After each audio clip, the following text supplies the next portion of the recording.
Estamos de regreso en su espacio de entrevista en Informa TVX. Este miércoles 11 de noviembre del año 2015 vamos a hacer un análisis del proyecto de presupuesto general del Estado 2016. Para ello nos acompaña Jaime López, investigador de Funde. Jaime, bienvenido. Gracias por acompañarnos en este espacio de entrevista. Muchas gracias. Encantado. Bueno, como sabemos, Jaime, el proyecto de presupuesto fue presentado a finales de septiembre por el ministro de Hacienda y el monto para el presupuesto es de 4.860 millones de dólares.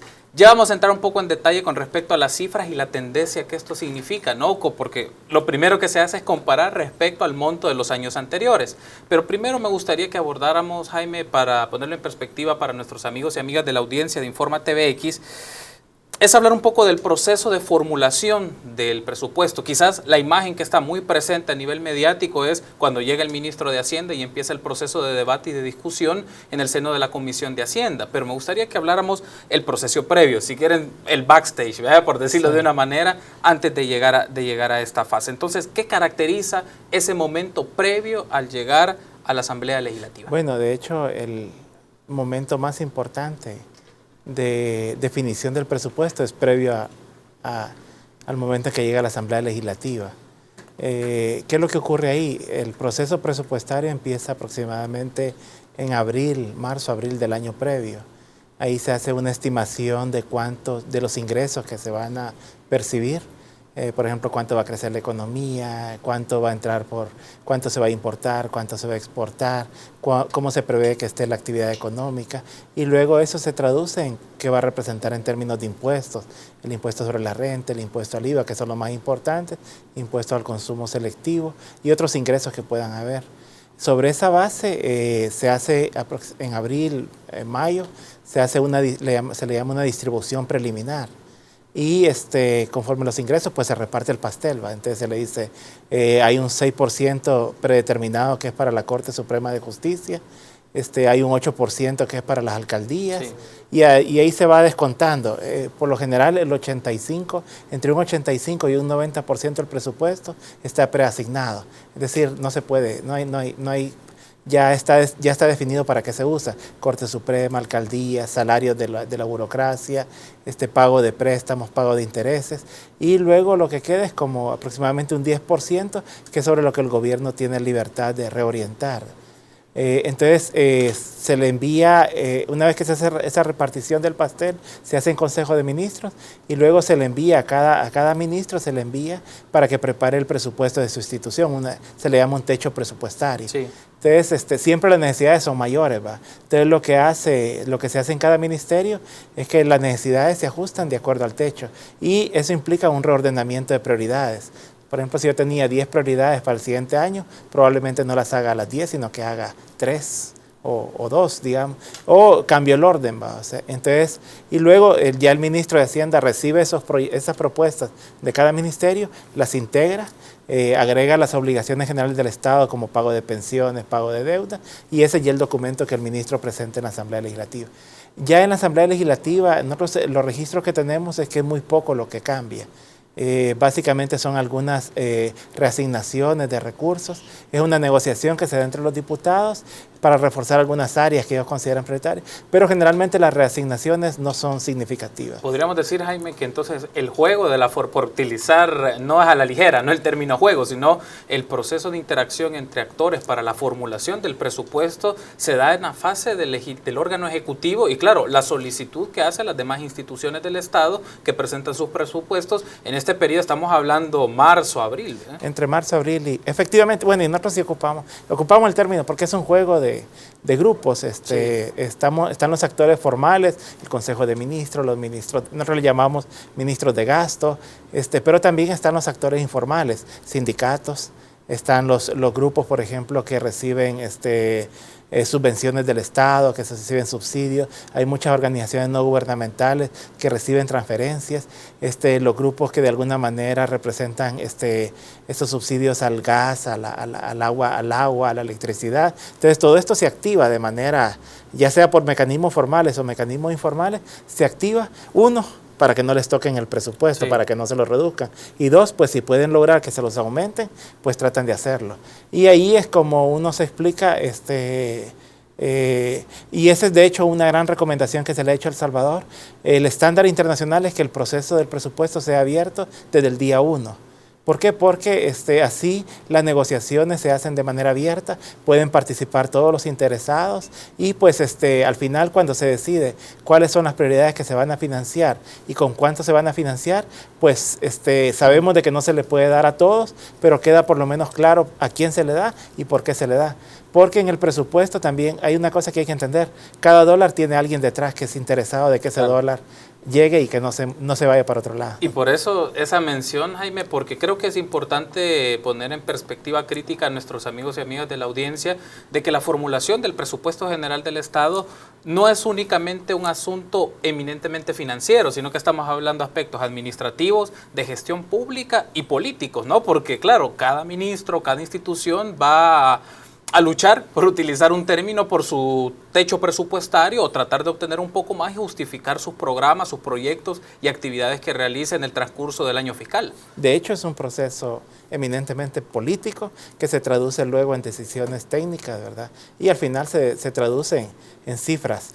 De hecho, nosotros, una de las cosas que hemos estado investigando en los últimos años, nosotros le llamamos la economía política del presupuesto, porque lo que nos hemos dado cuenta es que algunos problemas que tiene el presupuesto, por ejemplo, hay problemas de se sobreestiman ingresos, se subestiman gastos, hay gastos que se dejan fuera, que no se incluyen, operaciones de deuda que también no están incluidas dentro del presupuesto.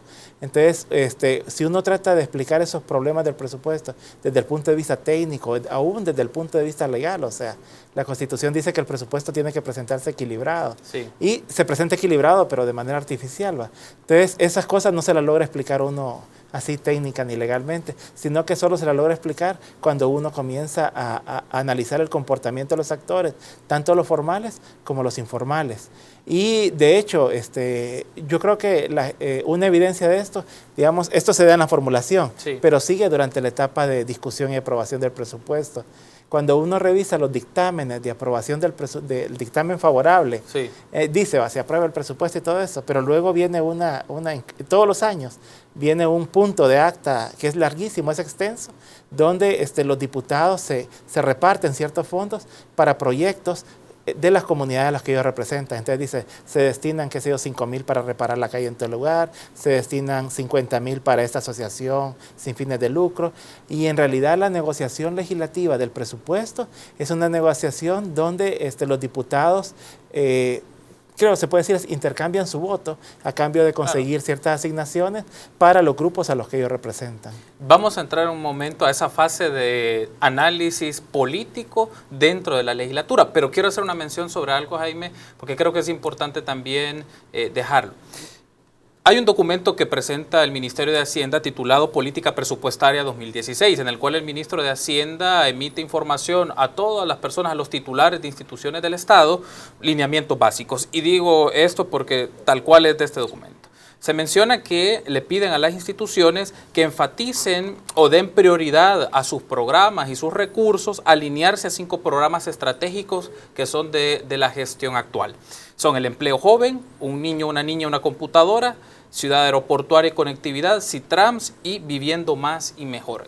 ¿Por qué hago esta conexión? Porque claro, el presupuesto, la expectativa también es hacia afuera, me refiero fuera de las instituciones políticas, es que los montos del erario público se materialicen en programas, en acciones concretas. Entonces me gustaría ver esa relación de, claro, se está pidiendo a instituciones del Estado, en este caso dentro del órgano ejecutivo y las autónomas, que puedan realinear sus presupuestos, sus recursos directamente a ciertos programas. ¿Cuál es la valoración o el análisis que se hace desde Funde sobre este punto? Sí, ahí el análisis es esto que te he mencionado, que le llamamos la rigidez del presupuesto.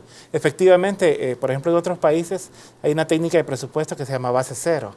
Que es decir, cada año empezamos de cero, no importa lo que pasó en eso, sino que cada presupuesto se justifica a sí mismo y está totalmente alineado a un plan. En el caso de El Salvador no ocurre así porque es un presupuesto de tipo incrementalista. Es decir, el presupuesto del año pasado para el presente año lo único que se hace es que se le suma un poquito más y es muy difícil mover asignaciones. Por ejemplo, como decía, nadie le puede tocar el 6% al órgano judicial, No, claro. nadie le puede O los tocar fondos FODE, el fondo FODE, nadie puede tocar, es muy difícil tocar el dinero para remuneraciones de la burocracia, Sí. que se consume, son alrededor de 2.700 millones de dólares solo en el gobierno Sí. central. Entonces, ya de lo que hay flexibilidad es ese alrededor de un 10, a lo sumo un 15%, donde el gobierno de alguna manera puede maniobrar. Y eso efectivamente se ve en refuerzos en algunas instituciones o programas. Se han dado, por ejemplo, en el pasado se han dado reorientaciones importantes, por ejemplo, la creación de Ciudad Mujer, los programas de protección social, muchos refuerzos importantes para el área de seguridad y de justicia, para la Fiscalía, por ejemplo. Y efectivamente así ocurre. Pero sí es importante entender de que esa capacidad de maniobra es muy reducida. Aun cuando sea el presidente de la República o el ministro de Hacienda quien nos dice son las personas más poderosas dentro del gobierno, es poco lo que pueden hacer año con año. Y más cuando El Salvador realmente está en un problema muy serio con sus finanzas públicas. Digamos, cada año el Estado parte con un saldo rojo desde el día 1, o sea, porque alrededor de 900 o 1.000 millones de dólares sí, de cada año ya se sabe que no se tiene cómo financiarlo y que va a haber que buscar préstamos o colocar bonos para obtener ese dinero. Jaime, tenemos que hacer una breve pausa, pero regresando tras la publicidad me gustaría que retomar este juego de negociación que se da en el espacio legislativo, pero también me gustaría que tocáramos el tema de proyecciones de presupuesto versus crecimiento, que siempre es importante ver esto, y las áreas de gestión del presupuesto 2016. Vamos a hacer una breve pausa y regresamos en un instante. ¿Le parece, Jaime? Perfecto, gracias. Vamos a hacer una pausa, amigos y amigas, pero tras publicidad regresamos al segundo segmento de la entrevista en Informa TVX.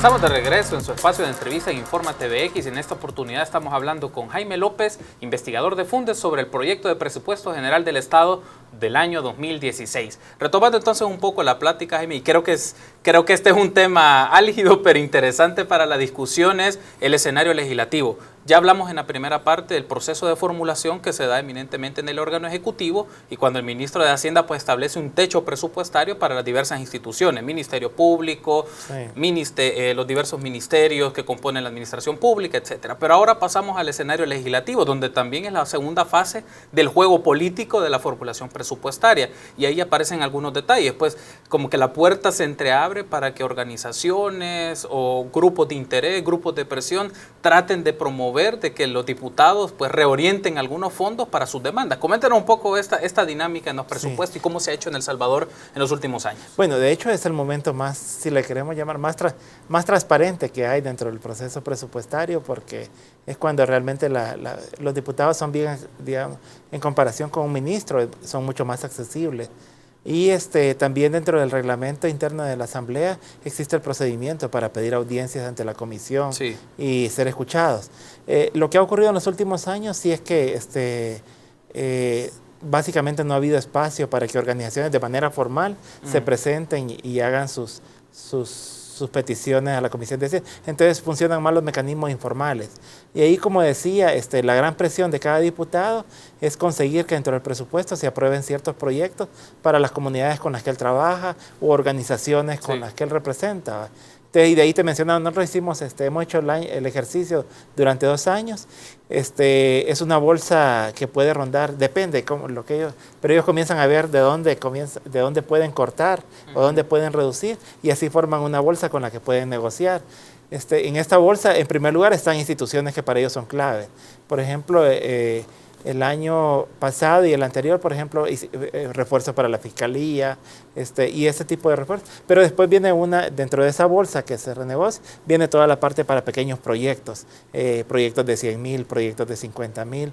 Algunos, hasta uno puede decir, son dudosos porque de hecho hay casos en que los diputados son directivos de fundaciones y logran conseguir una subvención de 50,000, 100,000 dólares para la fundación a la que ellos representan. Entonces ahí hay un problema también que pueden haber ciertas irregularidades, pero bueno, así es como funciona. Y cuando los diputados, pues de alguna manera han logrado, digamos, conseguir algo dentro del presupuesto, y le queremos llamar así en buen salvadoreño, entonces ya se da el proceso de votación. Al Ejecutivo le interesa mucho que el presupuesto se discuta lo menos posible y que sea aprobado rápido en la Asamblea Legislativa. ¿Por qué? Porque, en primer lugar, porque se sabe que el presupuesto es deficiente técnicamente, o sea, un presupuesto que, como dicen algunos analistas, es equilibrado de manera artificial. Entonces, mientras más se prolonga el debate, pues queda más en evidencia los problemas que tiene el presupuesto, o sea, fallas con los pronósticos, gastos que no están incluidos, ese tipo de... o el cuestionamiento sobre de dónde se va a sacar dinero para financiar todo lo que se necesita y que hay que hacer préstamo. Y el otro tema es que, y es un tema importante, que mientras más rápido esté aprobado el presupuesto, también da certeza. Le da certeza a todos los actores del país, todos los que están, de alguna manera, resultan afectados o beneficiados directamente por el presupuesto. Una vez que se está aprobado, ya les da certeza y ellos pueden comenzar a planificar para el siguiente año. O sea, entonces, esto puede ser importante. Y como digo, o sea, este es el momento en que quizás hay más participación, pero definitivamente ya cuando uno lo saca porcentualmente, los cambios que se dan dentro de la Asamblea Legislativa no son significativos. De hecho, cuando ocurren los cambios más importantes, los cambios más grandes son durante el proceso de ejecución. Y quizás podemos entrar más adelante ahí, que el presupuesto se aprueba, entra en vigencia a partir del 1 de enero de cada año, sí, y exactamente a partir del primer día hábil de trabajo comienzan a haber modificaciones presupuestarias que también responden muchas veces a un juego político. En ese escenario, Jaime, legislativo, también hay grupos que pueden tratar de ejercer una presión bastante fuerte. Pienso en un caso. Grupos dentro de la administración pública, la Fiscalía General de la República, conociendo que para el presupuesto proyectado para 2016 estamos hablando de 60 millones el presupuesto, que oscila, bueno, para este año estamos hablando de 42, 43 millones, entonces, claro, la proyección es bastante alta, estamos hablando de 15 millones de dólares más en su presupuesto. Sí. Entonces puede ser un espacio de negociación para estas instituciones para que incremente un poco más y que esto se materialice en las propuestas o en las actividades que en principio han formulado que van a estar haciendo. De hecho, yo creo que el ejemplo que tú has mencionado es la Fiscalía, y también podemos mencionar grupo, actores no formales, digamos, dentro del presupuesto. Sí. Y así hay una serie de grupos, hay otros grupos, por ejemplo, pensionados siempre están muy presentes en esta discusión, porque una de las demandas es que se incremente la pensión mínima. Sí. Y uno puede encontrar, y hay otros definitivamente que no se presentan de manera organizada o visible, pero también están presentes. Ahí uno puede hablar, por ejemplo, algunas veces de algunas cámaras empresariales,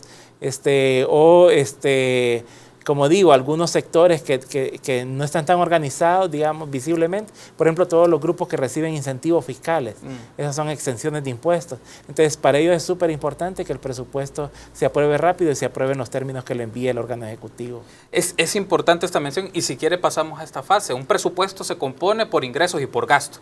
Sí. En el caso para el proyecto de presupuesto del año 2016, revisando un poco las cifras, se tiene estimado 4.317 millones derivados como ingresos derivados de impuestos, ingresos corrientes me refiero, no estamos incorporando otros aspectos de endeudamiento y demás, sino 4.317.3 millones que provienen de impuestos. Esa es una proyección, pero el tema es de la capacidad que puede recolectar el Estado respecto a tributación. ¿Cuál es el análisis que se hace desde Funde en el tema de los ingresos, la capacidad de obtener ingresos y si esto es factible, esta cantidad es factible? Sí. No, de hecho, lo que hemos observado ya, hay que entender, económicamente estamos en un periodo muy difícil.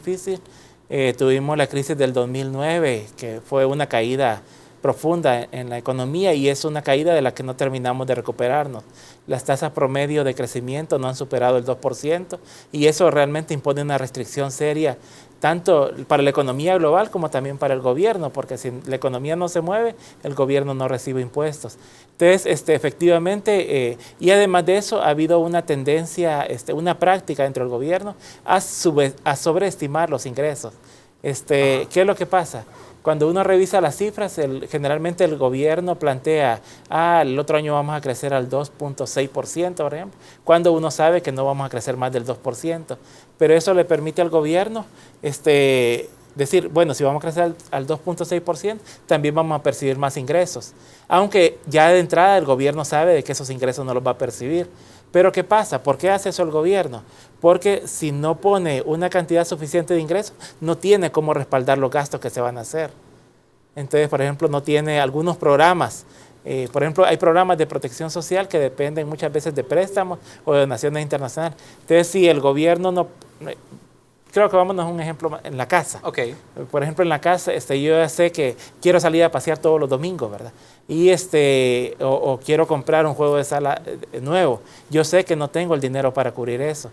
Pero si voy donde alguien que me lo apruebe, yo le voy a decir que sí tengo la capacidad y después yo tengo la esperanza de ver cómo hago para conseguir ese dinero. Entonces, igual el gobierno tiene varios programas que son estratégicos que si no presenta una cantidad suficiente de ingresos para financiarlo, pues no lograrían pasar del proceso legislativo.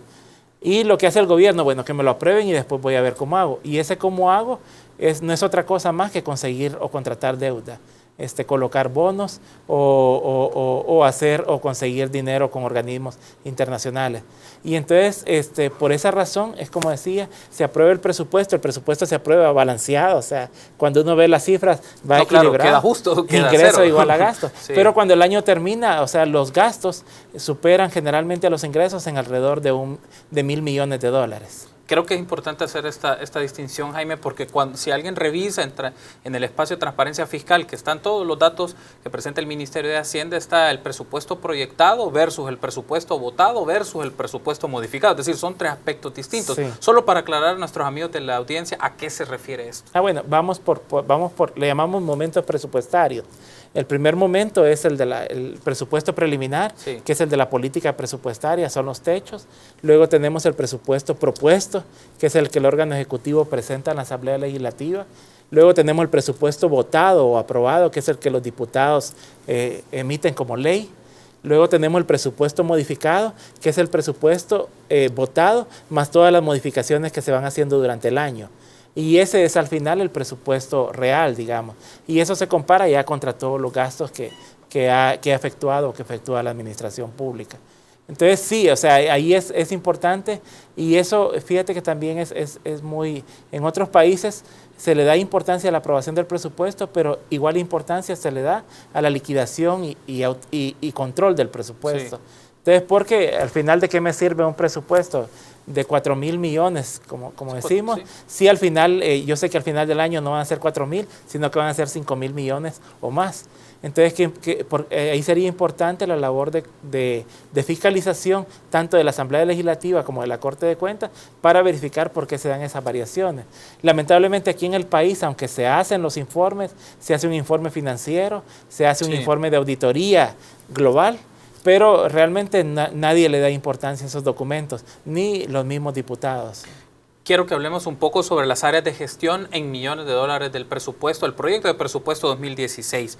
Las áreas que se presentan son conducción administrativa, administración de justicia y seguridad ciudadana, desarrollo social, apoyo al desarrollo económico, deuda pública y las obligaciones generales del Estado. Solo quiero tomar dos datos que puede ser para la discusión, Jaime. El primero, que es el área de desarrollo social, es la que más tiene. Estamos hablando de 2.331 millones de dólares. Y otra área que viene en disminución es el de apoyo al desarrollo económico, 413.4 millones de dólares. Entonces, me gustaría ver esta perspectiva, ¿no? ¿Cómo es el análisis que de Funde hacen sobre la distribución de los fondos según áreas de gestión presupuestaria? Fíjate que eso tiene que ver con el cambio de... Esto hay que verlo así con una mirada histórica sí, y de los cambios políticos que han ocurrido en el país. Nosotros teníamos antes gobiernos que privilegiaban básicamente el apoyo al sector empresarial. Entonces ahí los presupuestos sociales eran menores y los presupuestos de apoyo, lo que le llamamos apoyo al desarrollo económico, que eran proyectos de infraestructura, que eran nuevas atracción de inversiones extranjeras, ese tipo de proyectos eran mayores. Cuando se da el cambio, prácticamente cuando gana el FMLN y aún desde antes, cuando en la presidencia de Saca, del señor Saca, cuando se comienza este discurso de un gobierno con sentido más humano, básicamente lo que estaba planteando era una reorientación o un cambio en el presupuesto. Y uno efectivamente observa que desde la administración Saca, los presupuestos del área social comienzan a crecer proporcionalmente de manera más rápida. Y así estamos ahora. Efectivamente, el área social, el gobierno anterior y el gobierno actual, esa ha sido su prioridad. Un poco una prioridad distraída por los problemas de seguridad, porque los problemas de seguridad realmente implican una erogación bastante grande, pero sí el esfuerzo central ha estado puesto en reforzar los presupuestos de educación, los presupuestos de salud y los programas de protección social, que son la pensión al adulto mayor, vaso de leche, uniformes, todo este tipo de programas. Y eso es en general en América Latina, esa es la tendencia. A medida que han ido entrando gobiernos de izquierda, pues se han reorientado las asignaciones del gasto. Ahora, ¿qué implica eso? Porque también es importante el votar. Las personas a veces dicen, qué bueno, o sea, que se están ampliando que se están reorientando y que está creciendo. Pero lo que no se ve es que todo eso implica más dinero. O sea, la burocracia, por ejemplo, el número de empleados en el sector público en los últimos 10 años ha aumentado alrededor de un 30%. Podrán ser alrededor de 40,000 nuevas plazas en el gobierno. Entonces, efectivamente, en la medida que incrementamos los servicios, la cobertura, las áreas sociales, pues también aumenta el número de empleados y burocracia que se tiene que tener. Y eso ha hecho de que en la actualidad el rubro que consume, digamos, la mayor parte de recursos es el de remuneraciones. Y eso implica también las constantes presiones del gobierno porque se aprueben nuevos impuestos. Y eso va a seguir ocurriendo. A veces a la población le molesta y con razón, ¿verdad? Pero lo que no se dan cuenta es que cuando se da una votación o una elección presidencial, uno compra un programa de gobierno. Y el programa de gobierno que hemos comprado los salvadoreños es un programa que es expansión de la cobertura de los servicios públicos y por lo tanto sociales. Expansión del gasto social. Jaime, quiero agradecerle por el tiempo y por haber estado con nosotros. El tiempo se nos ha ido muy rápido, pero creo que para una segunda oportunidad tenemos que seguir discutiendo el tema del presupuesto y cuando llegue a la fase legislativa y la aprobación que se haga, pues nuevas valoraciones que desde Funde se pueden hacer del tema. Quiero agradecerle, gracias Jaime, por haber estado con nosotros. Bueno. A ustedes también, amigos y amigas, gracias por habernos acompañado en este espacio de entrevista. Una pausa y regresamos con Alejandra que tiene más información.